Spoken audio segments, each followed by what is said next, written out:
Messi, তুমি যে এরকম চরিত্রহীন সেটা তো আগে জানতাম না মনে।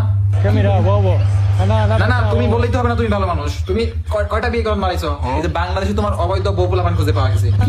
এই বেডি, মেসি তোমার কি লাগে? মেসি আমার জামাই লাগে। এই যে দেখছো বেডি কি বলে এগুলা? না না না, এখন এগুলা ফাও কথা বলে তো লাভ নাই। তুমি অস্বীকার করলেই তো হবে না। এমন না যে শুধু তুমি বিয়ে করছো, বাচ্চা কাচ্চাও তো আছে তোমার। এই গাদা, মেসি তোর কি লাগে রে? মেসি আমার আব্বা, মেসি আমার আব্বা। এই যে শুনছো, চিল্লায় বলতেছে মেসি আমার আব্বা লাগে। না না না, তুমি মেসি এখন অস্বীকার করলে তো হবে না। এই ছেলে তো শুধু শুধু তোমাকে আব্বা ডাকতেছে না, আর শুধু যে ছেলে তা তো না, তোমার তো একটা প্রাপ্তবয়স্ক মেয়েও আছে। এই মেয়ে, মেসি তোমার কি হয়? মেসি আমার বাপজান। এই যে শুনছো, কত সুন্দর হাসি হাসি বলতেছে মেসি আমার বাপজান। অথচ তুমি জানোই না যে তোমার এত সুন্দর একটা ফুটফুটে মেয়ে আছে। ওই নানান জায়গায় গিয়ে কাজ কাম করে আসো, তারপরে যে বাচ্চা কাচ্চার জন্ম হয় ওইগুলো খোঁজ খবর নেওয়া লাগে না। না যে বুঝলাম না হয় মনে থাকে না। আচ্ছা আচ্ছা, আমি কি বলি শোনো শোনো, তুমি নানান জায়গায় গিয়ে আকাম করো, এগুলো মনে নাই থাকতে পারে, কিন্তু এখানে যে তোমার কুকৃতি যে এগুলো সব ফাঁস হয়ে গেছে। এই যে মহিলাটা যে বলতেছে যে মেসি আমার জামাই লাগে, মেসি আমার জামাই লাগে। ছেলেটা বলতেছে মেসি আমার আব্বা, মেসি আমার আব্বা।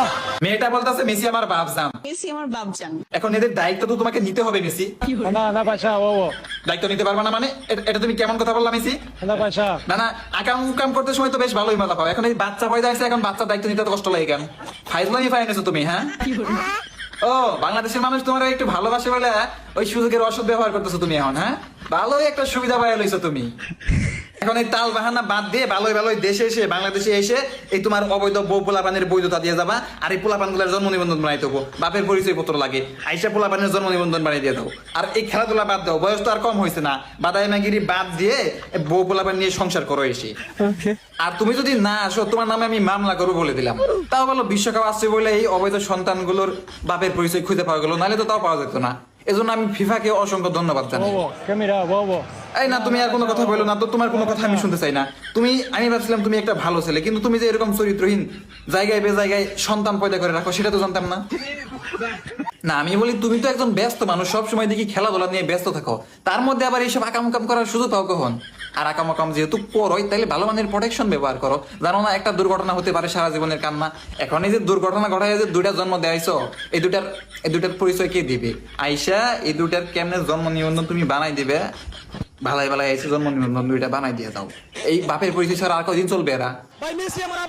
ভালোই জাতির সামনে আইসে এই অবৈধ সন্তানগুলোর পিতৃ পরিচয় দিয়ে যাবা। আর নাই তো তোমারে আমি 14 শিখের ভাত খাওয়াই সারম বলে দিলাম।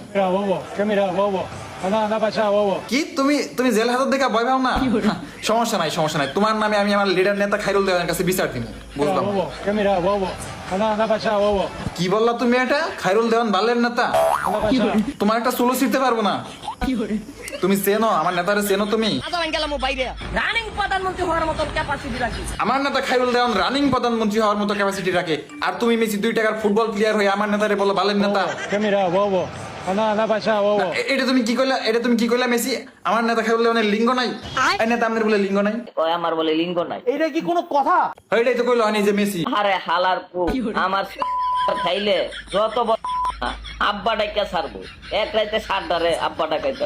হ্যাঁ শুনছো, আব্বা ডাকাইয়া ছাড়বো, আমার নেতার সাথে লাগতে আইসো না। আমি কেউরে ডরাই না, এই খারুলের সাথে লাগবে না। হ্যাঁ তাই বলি বালাই আইসা এই অবৈধ বউ পোলাপানের বৈধতা দিয়ে যাও আইসা, নাইলে কিন্তু তোমার খবর আছে বলে দিলাম। আর বেশি কিছু কইলাম না।